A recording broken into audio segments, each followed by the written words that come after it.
Quero expressar, em primeiro lugar, a minha grande alegria de estar aqui junto com vocês todos, para que nós possamos trocar algumas ideias sobre a importância desse momento.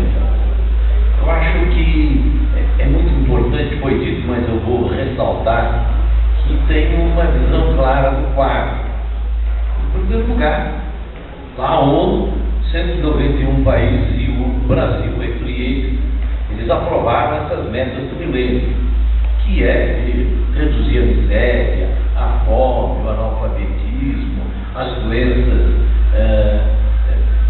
que estão, sobretudo, no caso das gestantes, dos menores, da AIDS, da malária, qualidade de vida, de todos estarem trabalhando juntos para um mundo melhor.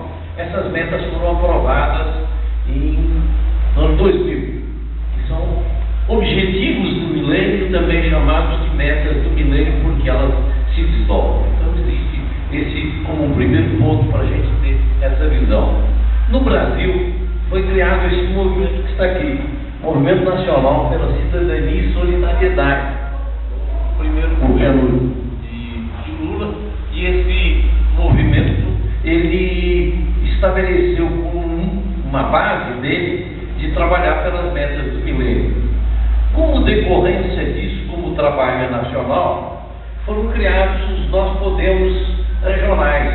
Existe o Nós Podemos São Paulo, Nós Podemos Rio, Nós Podemos Brasília, Nós Podemos de cada estado, que é outra percepção que a gente tem que ter. O governo federal também criou os ODMs, que são os prêmios para aquelas entidades que fizeram alguma coisa dentro deste quadro. O governo federal lançou o Plano Brasil Sem Miséria, agora na quinta-feira passada. E o governo local lançou ontem, o governo DF Sem Miséria. Agora, a sociedade civil lançou em 15 de março, a partir do movimento Nós Podemos Brasília, lançou o movimento Brasil Sem Miséria, um movimento nacional, para que a sociedade civil esteja integrada e participando desse processo e não apenas como observadora. Então, tendo essa percepção, é que eu quero dizer que eu estou aqui falando em nome deste movimento que é o Nós Podemos Brasília e que é o Brasil Sem Pobreza, o movimento Brasil Sem Pobreza, que são movimentos da sociedade civil. Então, isto posto, eu quero ressaltar aqui a importância do momento que nós estamos vivendo. Acho que, às vezes, a gente vê tudo isso e não percebe o momento que estamos vivendo.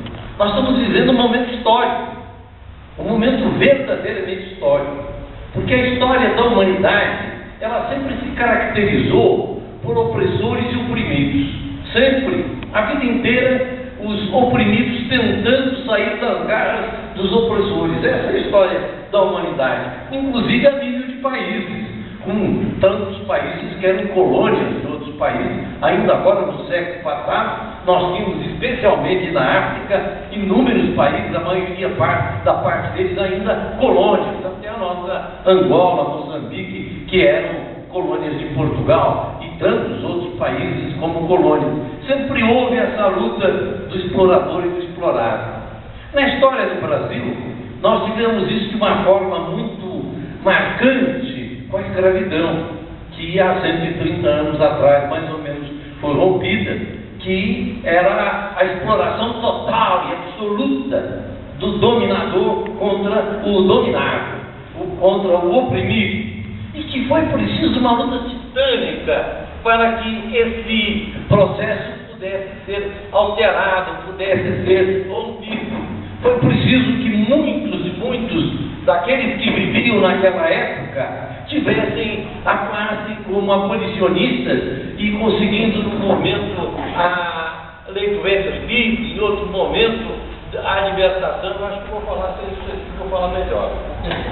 Em outro momento, conseguindo a libertação dos mais idosos, até chegar um momento de conseguir a libertação dos escravos, mas que ainda foi um passo importantíssimo. A Lei Áurea foi um passo importantíssimo, mas que não